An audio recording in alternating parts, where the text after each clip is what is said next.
What's going on, everyone? It's Ben from YGO from Zero, back with another Retro Yu-Gi-Oh video, and this video is going to be a bit different from my normal stuff. It's been a while since I've done a discussion video, but I generally enjoy doing these, and there's just been a topic that's sort of been floating through my mind the past couple days that I wanted to talk about with y'all. It has to do with Trap Dustshoot versus the Trinity of hand rips right here. Now, part of the reason why I'm releasing this video now is because I just watched Simo's History of OCG episode where they're playing in a triple hand rip format where you had 3 Forceful Sentry, 3 Confies, and 3 Duos. And they were playing those games and they went into it expecting it to be terrible. And they actually realized that there was actually a fair bit of back and forth and interesting gameplay that went on in those games. And as someone who has also experimented with a triple hand rip format, the MRL format, which was very different from how it was in the OCG, but we still had a lot of fun when we tested it out here on the channel. I also came to the conclusion, like, this format is actually, like, somewhat interesting. And a lot of that does come down to, like, when you have 9 hand reps available, then, like, what's exactly, the ratios that you use on them. Do you play all 9? Do you play less than that, etc.? But I do think that just even beyond that, playing other DM era formats where all 3 of these hand rips are legal, I sort of realized, like, these hand rips are not generally as bad as a lot of people give them credit for. Now, I'm not saying they're healthy for the game, because a lot of the time it's unhealthy for the game. Your opponent activates Forceful Sentry or Confiscation first turn, they know your entire hand, they take away your best card. That feels pretty bad.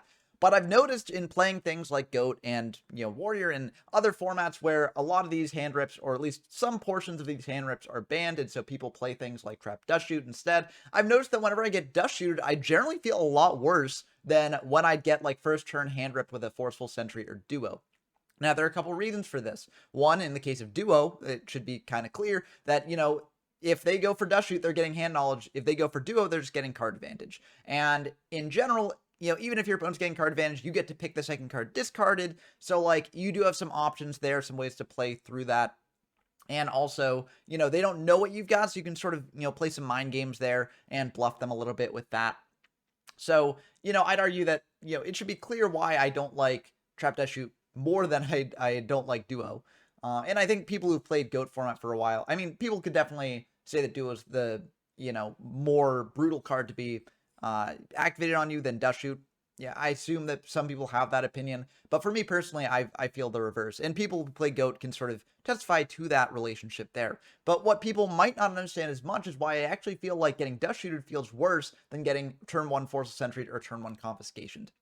And I think the main reason for that is that when you get turn 1 Confiscation or turn 1 Forceful, yes, you're losing your best card, right? And that doesn't have to be a monster like with Dustshoot, because Dustshoot is just monsters. So with these, they could take, like, Pot of Greed, they could take Graceful Charity, etc. There are a lot of things they can take with these cards, and that might seem like it would make it a lot worse. However, if your opponent does turn 1 Forceful or turn 1 Confiscation you get a draw on the following turn. So there's one piece of unknown information in your hand that you can sort of play around with. Like, it may not be a live draw, it might be a brick or something, but you can still play around with, like, what you set and what you commit to field, just to sort of say, like, oh, you still don't know something about my field, you don't know something about my hand. And so there's a bit of ambiguity here, and you've got to play that mind game with your opponent. Your opponent then goes, okay, well, I know they have these cards in hand. Did they commit those cards to field? Do I have to play around them on field now? Or did they commit their unknown mystery card, and do I have to play around that, right? And I think it leads to some more healthy interactions than with Dustshoot, where unless you have, like, Pot or Graceful or something like that, your opponent knows your entire hand, right? It kind of feels like they're taking away an entire turn, right? Sometimes it doesn't matter. Sometimes, you still have a play as follow-up from the Dustshoot, and you can do a good play, and you put your opponent in a tough spot, and they're like, damn, I can't do anything against this. Even though I got the hand knowledge, shuffled back one of their best cards, it's still basically a 1-for-1 that can't really stop what my opponent's doing right now. But a lot of the time, they take away your best card, and you don't really have a good follow-up play to that, especially if it's, like, basically a turn 2 Dustshoot, right? And you're just left with a hand that your opponent knows entirely, so anything you commit to field is pretty much known by your opponent within a certain margin of error. Like, if you have multiple spells and traps, I guess you could commit one instead of the other, and then your opponent doesn't know which one you set, but they know the 2 things they have to play around in that case, so it's not really that big of a deal for them anyways. And it really does just feel like I've lost an entire turn. And I think that's really what makes Dustshoot a lot more toxic, in my opinion, to things like Forceful Sentry, Confiscation, and the link with Duo. It honestly reminds me in a lot of ways like Imperial Order. Imperial Order is widely regarded as the most toxic card in the DM era, because if you don't have an MST to this, when it's activated, then you basically are locked out of one of the most powerful mechanics in the game, spell cards, right?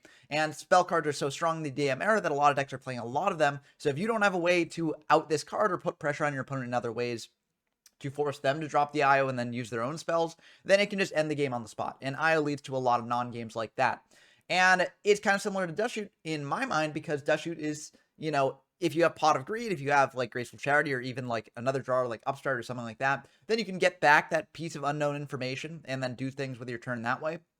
But you don't have those, you basically lost that turn. And it's very similar to IO in that regard for me. Now, I think IO is obviously more toxic than Dustshoot, but I just bring it up as an example of what I'm talking about here, because people generally regard IO as the most toxic card in the DM era. They also view these hand rips as pretty toxic, but they generally view these hand rips, I believe, as more toxic than Dustshoot. I think partially this is because people play the hand rips in the DM era, and less people play the Dustshoots in things like Yada format, or formats where you have all these powerful cards available to you, and you have the 3 hand rips, and you're like, well, I've already got these 3 hand rips. I don't necessarily want to clog up my deck with more hand rips, so I won't play Dustshoots in the main. Some people have taken to playing Dustshoots in the side, and I do think that is a good option, especially, with Painful Choice being legal in a lot of those DM era formats. Then you can basically Painful Choice, send the 3 hand rips, send some Dustshoots, and get a guaranteed hand rip on your opponent, which is pretty good if you know you're going first. So that is definitely an option that you can do, but in a lot of those formats, people are not playing Dustshoots, they're just playing the 3 hand rips here.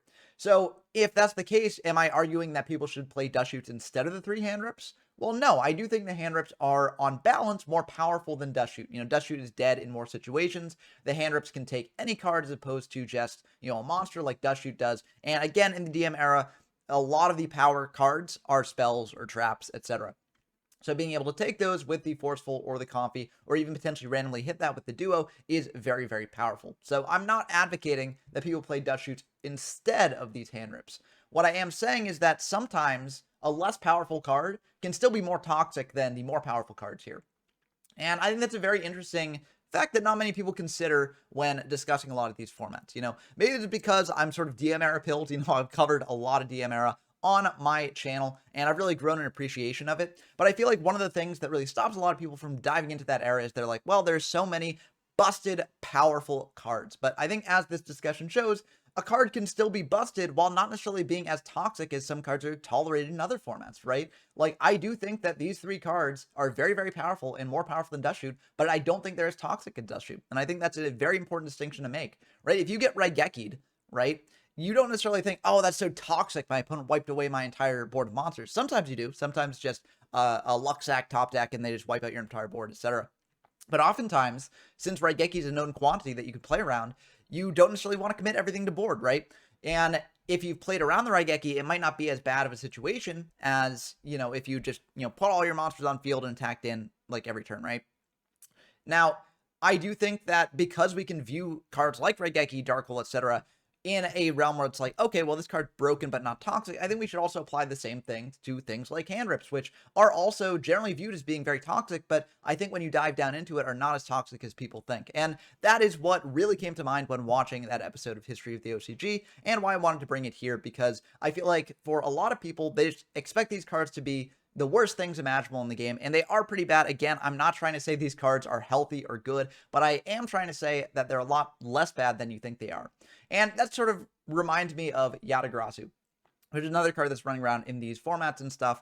And Yatagarasu can also deprive you of a turn, just like Dustshoot or IO does. But again, with Yatagarasu, it's a bit more complicated than you might consider, because, of course, if you're doing the Chaos Yata lock with Chaos format and stuff, then you're just locking your opponent out of the game completely, right? A lot of times when you go for a Yatagarasu play, your opponent will have unknown information that you don't know about. That information could potentially stop your Yata lock. It could potentially, not stop the Yata lock and they just lose. But they could bluff that it stops the Yata lock. And then you've got to decide, okay, do I play into this in case it's something that stops me? Or do I, go for a safer play, get in some damage, etc. So Yatagarasu is another one of those cards that I think seems toxic on the surface. And while it does do effectively a similar thing to Dustshoot, to IO, etc., and causing you to lose a turn, I do think that it's a bit more healthy and a bit less, feels bad if you get Yata locked in these formats. Oftentimes if your opponent does Yata lock you in these formats, then they've worked really hard to get to that point. Of course, there are always non-games in any one of these situations where you have these broken cards running around. Occasionally you will just run into a non-game or two.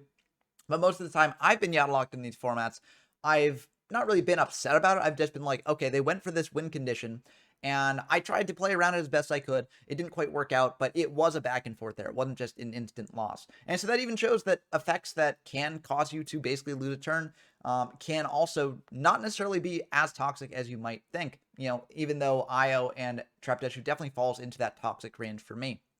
And again, I think this does come down partially to information, partially about what you can do in the game, right? Yada still doesn't necessarily not allow you to do things unless you've got like no cards in hand already. And also, you're not getting the information of what your opponent has. So, there are still things you can do to mind game your opponent in those situations. But anyways, this was sort of a rambling discussion. Again, let me know if you like this sort of thing, and I'll try and make more of them if you do like them. If you don't like them at all, then also let me know, because then I'll focus more on doing the dual things. But it's been a while since I've done this discussion, and I thought it was sort of a good time to do it, given that the hand rip episode of History of the OCG just came out. And if you haven't seen that video, I'll link it in the description. I think it is a fun watch as well. And, hopefully that video and also this video get more people willing to experiment with formats with these hand rips legal, because I do think that there is a lot of depth to a lot of them, and they might be less toxic than you expect. But if you enjoy this sort of content and want to see gameplay from formats with these cards legal, then definitely subscribe to the channel. I'm currently in Cyber format, so these cards aren't legal in that format except for Duo. But you can watch my backlog. I occasionally do return to these formats as well, so you can look forward to more games in them too. So definitely subscribe if you're interested in that. And if you want to support me directly, I do have a Patreon link in the description down below. So big shouts to my patrons: Tyler Compton, Dump Truck, GMYFS, Rinswin, Porkchop Coon, and Bren Donker. It really means a lot that you all support me this way and encourage me to make more videos like this in the future. Also, if you want to play in any of the formats that I've discussed here, or in any of the formats that are featured on my channel, just definitely head on over to the Discord server. We hold weekly tournaments with locals, and also we hold monthly tournaments as well. So if you want to join those, then you can. But also, if you just want to find games, we have people, looking for games all the time in these formats. So definitely head on over there. But I hope you enjoyed this video. As always, let me know your thoughts on this discussion down below. Do you think that the hand rips are more toxic than I'm making them out to be? Or did this video potentially change your mind, and maybe you agree with me that Dustshoot is actually the most toxic of this suite of cards? Let me know down in the comments below. I look forward to discussing with you as always. And until next time, I've been Ben from YGO from Zero. I'm signing off.